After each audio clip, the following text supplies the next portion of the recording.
The recent crash in the stock market, under Donald Trump's influence, has many people comparing today's economy to one of the darkest times in American history, the Great Depression. Back in 1932, America was struggling with massive unemployment, bank failures, and a collapsing economy after the stock market crash of 1929. Now, with rising inflation, job losses, and shaky financial markets, it feels like the country is slipping backward instead of moving forward. Some critics are even calling it Trump's "Make America 1932 Again" moment, warning that the wrong decisions could push the economy into an even deeper crisis. In this installment of Government Report, we will look back at what went wrong in the 1930s and how it can help us understand what might be happening now so we can avoid repeating the same mistakes. A troubling comparison to 1932. In 1932, America was at the very bottom of the Great Depression. The unemployment rate was a shocking 23.6%. Families all across the country were starving. Children went to bed hungry. Suicides were rising at alarming rates because people felt completely hopeless. Back then, the only thing that gave Americans a small sliver of hope was Franklin Delano Roosevelt, the newly elected president. He worked every day to lift the country out of the darkest economic hole it had ever been in.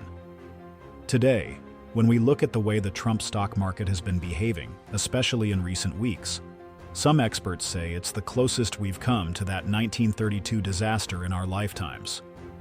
The Wall Street Journal itself called it the worst April since 1932. Think about that for a second. Through world wars, recessions, terror attacks, and housing crashes, none of those events brought stock markets down in April the way it has now under Trump's leadership. This isn't just a bad few days on Wall Street. This is something historic, and not in a good way. The Federal Reserve's role in economic stability. The Federal Reserve stands at the very heart of America's economic structure, carefully maneuvering to maintain stability in an environment often stirred by political currents.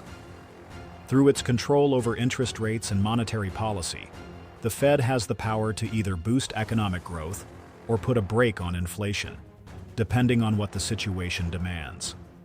Adjusting the federal funds rate is a delicate task because raising rates can slow down spending and borrowing, while lowering them can encourage economic activity but also risk overheating the economy.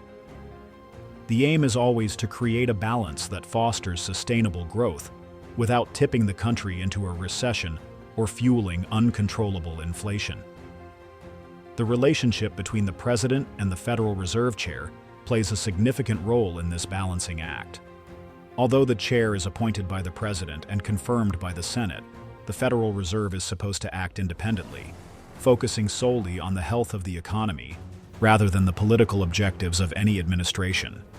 This independence is not just a tradition, but a critical legal structure designed to protect the economy from short-term political pressures.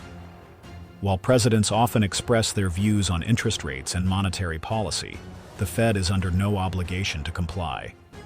Its structure intentionally insulates it from political influence to maintain the public's trust. Trump's influence over markets. Every president always knew that with just a few wrong moves, they could crash the stock market instantly. It wasn't a mystery. You don't poke at the Federal Reserve. You don't talk recklessly about the economy. Presidents have always been careful with their words, knowing how sensitive markets are to any hint of trouble. But Donald Trump? He decided to throw out that rule book. Over and over, he attacked Jerome Powell, the Federal Reserve Chair, the very man he appointed. He didn't just criticize Powell quietly behind closed doors. He did it loudly and publicly. Investors who rely heavily on stability and predictability grew nervous about the possibility that political pressure could steer economic policy away from sound economic judgment. Every time Trump voiced displeasure about interest rate hikes, the markets would flinch, reacting to the perception that the president might try to override or influence the Fed's decisions. Wall Street respects the Federal Reserve far more than it respects any president. Always has. When Trump bashed Powell, he wasn't just hurting one man's reputation. He was shaking the very foundation of America's financial stability. Every time he went on social media and threw a tantrum about the Fed not cutting interest rates fast enough, the stock market responded, and not in a good way. Trump decided to predict a recession, something no sitting president has ever done before. Presidents are supposed to calm markets and not freak everyone out. But there he was, tweeting out that a recession was coming unless the Fed lowered rates immediately. He called Powell, Mr. Too Late, a major loser. And just like that, more billions of dollars in retirement savings vanished from Americans' accounts. Moreover, Trump's aggressive use of tariffs introduced another layer of instability. While he aimed to protect American industries from what he perceived as unfair foreign competition, the reality was that tariffs raised the costs of imported goods. These higher prices trickled down to consumers, leading to inflationary pressures that the Federal Reserve then had to account for when setting monetary policy. Higher prices for everyday necessities eroded consumer confidence and spending, two essential pillars of economic growth. Trump's policies created a cycle of uncertainty, where businesses hesitated to invest, unsure of what the future might hold in terms of regulation, trade policies, and international relations. Over time, this environment of unpredictability began to weigh heavily on the markets, pushing investors towards safer assets and away from the stock market, contributing to the plunge that some compared to the dark days of the Great Depression. The risks of a recession over the nation.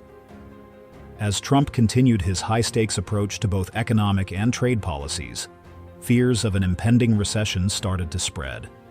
A major economic downturn has widespread and devastating effects. It means massive job losses, shrinking wages, collapsing businesses, and increased suffering for average Americans. Consumer spending, which drives about 2/3 of the U.S. economy, tends to dry up when people fear for their jobs or their financial futures. Reduced spending then causes more layoffs, creating a vicious cycle that is hard to break. The ripple effects of a recession reach deep into communities, affecting everything from school funding to healthcare access, from local businesses to big corporations. Vulnerable populations, including low-income families, minorities, and the elderly, are hit hardest as social safety nets become stretched thin. Under Trump's economic policies, especially those that fueled market instability and inflation, the nation teetered dangerously close to this economic cliff. The tariffs, which were supposed to protect American workers, ended up raising costs across industries, from agriculture to manufacturing, further squeezing businesses already struggling to keep afloat. Investors, once optimistic about tax cuts and deregulation, began to reassess their risk appetite, leading to major sell-offs in the stock market. The psychological component of economics, confidence, is just as important as the numbers. Once people start believing that a recession is inevitable, they change their behavior in ways that make that recession a reality. Trump's rhetoric and unpredictability fed into these fears, causing a chilling effect on investment and spending. This climate of fear is strikingly similar to what the country experienced in the early 1930s, when economic missteps and government inaction deepened the Great Depression, turning a downturn into a historic catastrophe. The fight over Federal Reserve independence. One of the most alarming aspects of Trump's economic approach was the way he openly challenged the legal independence of the Federal Reserve. The laws that govern the Fed's operation are built on the principle that monetary policy should be free from political manipulation. The idea is simple. Decisions about interest rates and the money supply must be made based on economic indicators, not political convenience. When Trump repeatedly suggested firing or demoting the Federal Reserve Chair, it was seen by many legal scholars and economists as an attack on this sacred independence. If a president could directly control the Fed, it would open the door to dangerous economic distortions. Short-term political needs could drive monetary policy, leading to catastrophic bubbles, unsustainable debt, or runaway inflation. Such a scenario could lead to a constitutional crisis, where the courts might be forced to step in and determine the limits of presidential power over independent agencies. The potential for such a crisis under Trump's leadership alarmed many observers who feared that the very foundations of American economic governance were under threat. The Supreme Court, traditionally reluctant to intervene in political fights, could be pulled into the fray if clear violations of the law were alleged. A judicial ruling affirming the Fed's independence would be necessary to prevent lasting damage to the institution and the broader economy. In a worst-case scenario, undermining the Fed's autonomy could set a precedent that future presidents might exploit, turning one of the world's most respected central banks into a mere tool of political ambition. The legal and constitutional issues raised by Trump's attacks on the Fed highlight the immense importance of safeguarding independent economic institutions from political interference. Tariffs and trade wars. Trump's imposition of tariffs on major trading partners like China, Canada, and the European Union was another major catalyst for economic turmoil. Although framed as a way to protect American jobs and industries, tariffs are essentially taxes paid by American businesses and consumers. Companies that relied on imported materials faced higher costs, forcing them either to absorb the losses or pass them on to consumers through higher prices. As the prices of goods rose, consumer spending, the lifeblood of the economy, began to shrink. Furthermore, retaliatory tariffs imposed by other countries hurt American exporters, especially in agriculture and manufacturing. Farmers, once among Trump's staunchest supporters, found themselves unable to sell their crops abroad, leading to a wave of bankruptcies across the Midwest. Factories that depended on global supply chains saw their costs skyrocket and their competitiveness erode. This contraction in trade further weakened the economy and contributed to stock market volatility. The broader global economy was also affected. As the world's largest economy, turmoil in the United States tends to ripple outward, slowing growth in Europe, Asia, and beyond. Global investors began to shift money into safer assets like gold and government bonds, further draining liquidity from the stock market. Trump's tariff policies not only destabilized the American economy, but also triggered a slowdown in the global economic engine.